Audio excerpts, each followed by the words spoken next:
এর মা কিন্তু আমরা বাড়িতে কোনো দিন আইসে না। সুস্মিতা মাঝে মধ্যে আইতো, আই আবার যাইতো গা, কিন্তু হের মা কোনো দিন আমরা বাড়িতে আইসে না। সেদিন রাত্রেবেলা আইসে পরে বাবু এটা দেখে সেরা আরও আতঙ্ক হয়ে গেছে। হ্যাঁ, মোবাইল নিছে গা, এই সব জিনিসের লগে বাবু। মোবাইলটা কে নিছে? মোবাইলটা তো নিছে এর আগে, বলতে তারার কেসটা 2 দিন পরে তারার এখানে পুলিশে এই নিছে মোবাইলটা। আপনার বাবার মোবাইল? বাবার মোবাইল নিছে। এরপরে কইছে বাড়ির থেকে বাড়িতো না, বিভিন্ন ধরনের কথাবার্তা কইয়া গেছে।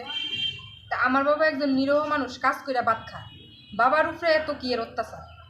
এরপরে সেদিন সোমবারে রাত্রেবেলা আইসে পরে বাবুরে এমন এমন কইছে তারারে খাওয়ানোর জায়গা টাকা দিত।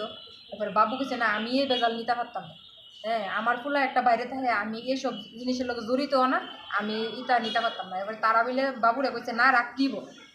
এবার বাইরে জিজ্ঞেছে যে আপনারা কেডা রাখতিব, আমরা এদিকে জানি উষা বাজারের পুলিশ। বলছে পুলিশের কোনো প্রুফ দেখান।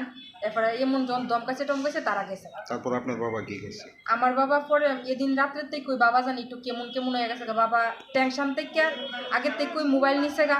বাবুর ইডা বয় যে বাবু তারা নিকিচ্ছু হের নিকিচ্ছু, কিন্তু তারা কিন্তু এই ব্যাপারে কোনো কিছু তো জড়িত নাই।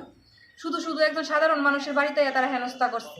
বাবা এটা শোকই সোমবারে রাত্রেবেলার থেকে কই বাবু জানি কেমন হয়ে গেছে গা। পরের দিন বলতে একটা মাথার একটা কেমন জানি হয়ে গেছে গা, কথা কইলে কথা উলট ফালট। তারা আইসে পরের থেকে একবার ঘরে যাইতেছে, একবার বাইরে আইতেছে। এরপরে দিয়া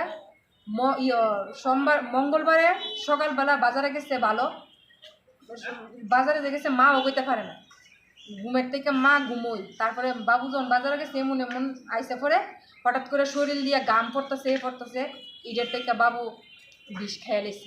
জীবিত আনার পর মারা গেছে? জীবিত আনার পর আজকে মারা গেছে, আজকে সকালবেলা। নামটা কি বাবু? বাবুল দত্ত। বয়স কত? 50। বাড়ি? পশ্চিম নোয়াবাড়ি আমতলী।